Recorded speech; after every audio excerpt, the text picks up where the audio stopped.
on, everybody on YouTube? This is Jacob Viral. Today I'm going to be just trying out how my fourth order does on the low end, low volume test output with where my frequency peaks at sealed. So what I mean by that is all of my windows are going to be sealed all the way up. So normally when I have experience with fourth orders, I notice that I fall off or slope off a lot whenever I'm sealed. So with all my windows up. And of course every system's different, but just for video, I figured to make a video while I do this instead of just doing it off camera, since a lot of people might be interested in, hey, how does this affect my fourth order? And it could affect just any box, so something you can look into for your own. So what I'm going to be doing is doing some test tones, find out how my peak is, and see how that affects output on a sealed section ratio. So I've done a lot of tests always with my ported or not ported, but with the window down and the higher frequencies, but I don't really do a lot of tests on the low frequencies. So I'm kind of curious today to see how it does. This will be something I'm learning as well as you guys are. Just want to say that the system's not the prettiest if anybody's new watching. It's just a project truck for me. It's not my daily driver. So what I'm going to do here is turn my bass knob all the way up.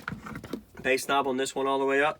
And what I'm going to do is I'm going to have a frequency range that I'm going to be able to identify where my low peak is. So I have a sweep 20 to 50 hertz, and I'm going to find out what my peak is on my lower frequency range with all the windows up. So it's sealed right now.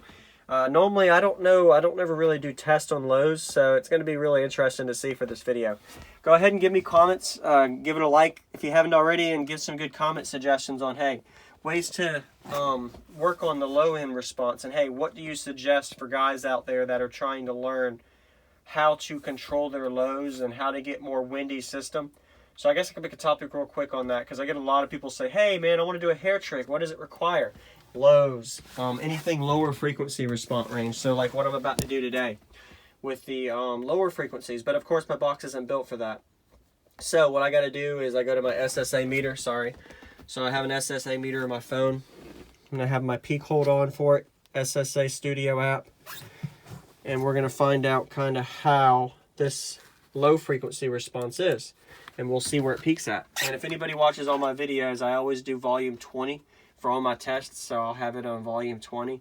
That's right around, I think, a third or less power. So let's do it. We'll find out where I peak on sealed first. Wow.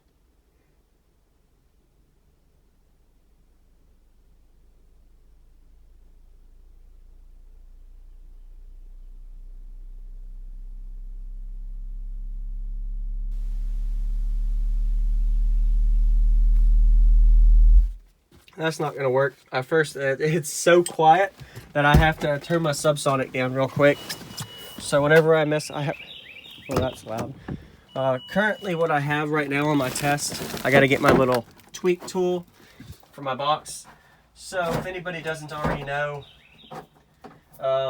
subsonic is a good important topic if you haven't already seen some of my other videos where I have my subsonic turned up, so I don't have to worry about cone control issues, bottoming out, subwoofer blowing. So right now my subsonic is actually set, I'd say around 30 hertz, 20 hertz. So I'm just going to turn this off for this video, so that way I can kind of tweak my lows with it on low volume to kind of see, hey, how is it going to do?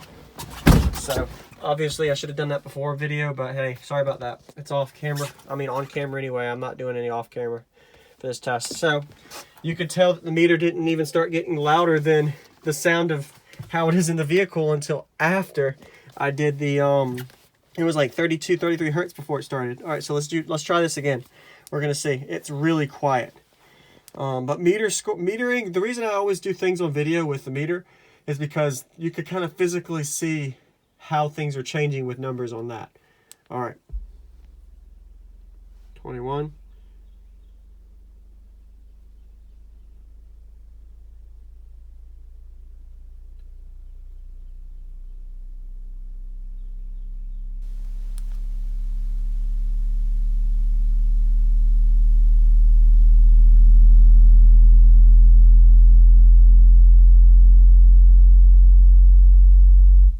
Well, that didn't really help. I know I peak at 42 hertz sealed, but I wanted to know what I peak at on the low frequency and kind of see how the lows are doing. So you can kind of see here, I'll do one by one. Start at 23 hertz. And we'll see how the frequency is adjusting.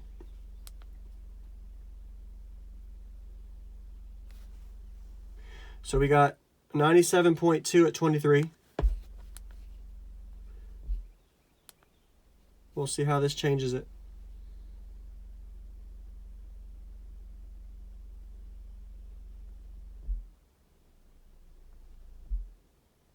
.24 hertz.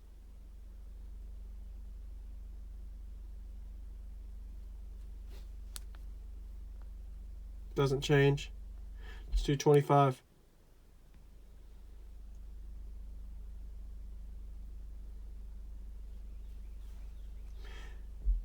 Almost a whole 3/4 of a dB going up 2 frequencies. So we'll do 26.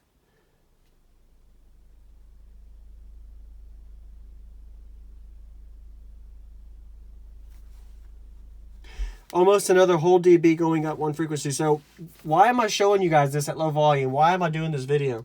So what I want to show a lot of people is how much variability room your system can change from one frequency to the next on your lower frequencies.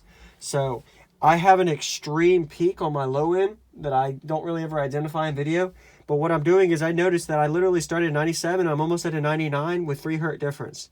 So that means 3 hertz frequency difference on my low end is literally a 2 dB change on my low frequency. So if I go to 27, it's going to go up even more. We'll see how much more that is. Just roll on this one change.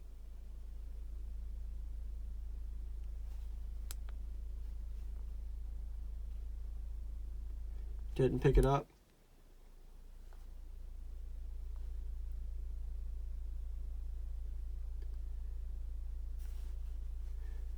So you can kind of see how much playroom you have with that. So every frequency or two, your decibel is rising a tenth, a half, a whole dB, 2 dB. It depends on your system. But something that you can do, especially if you have a meter, is try it with, do test tones just like I'm doing. 1 frequency at a time, slowly go up.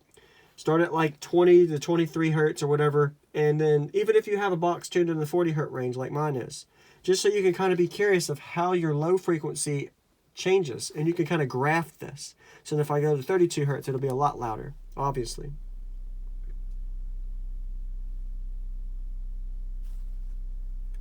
See?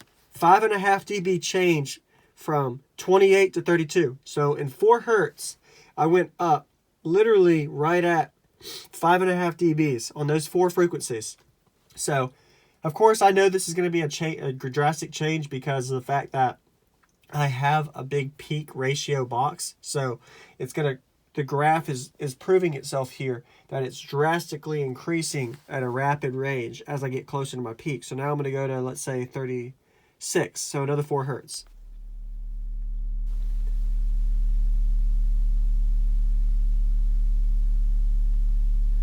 All right, so I went from 3 to 10. So right at 7 dB change with those 4 hertz.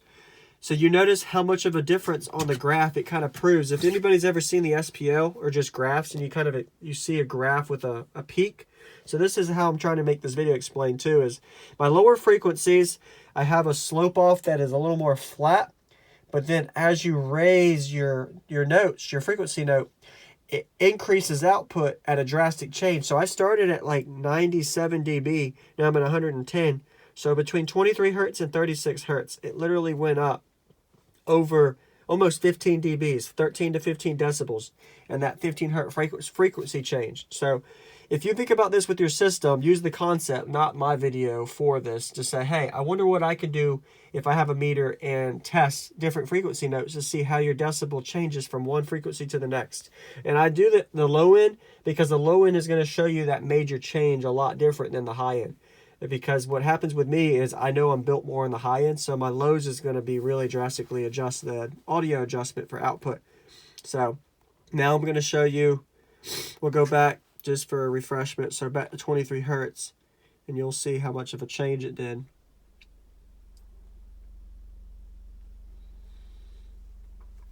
So yep, right at 97 dB. So between, I think it was 36 hertz and 23, so 13 hertz difference. It literally was almost 13 to 14 decibel difference.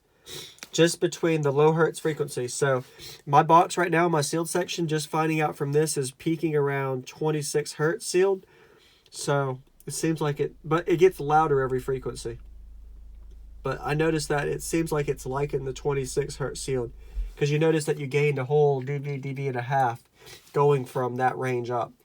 But it's really hard to identify that peak. So I hope this taught somebody something with the low end response. Thanks for watching, and stay tuned for more videos to come with different tests I do. And I appreciate y'all watching.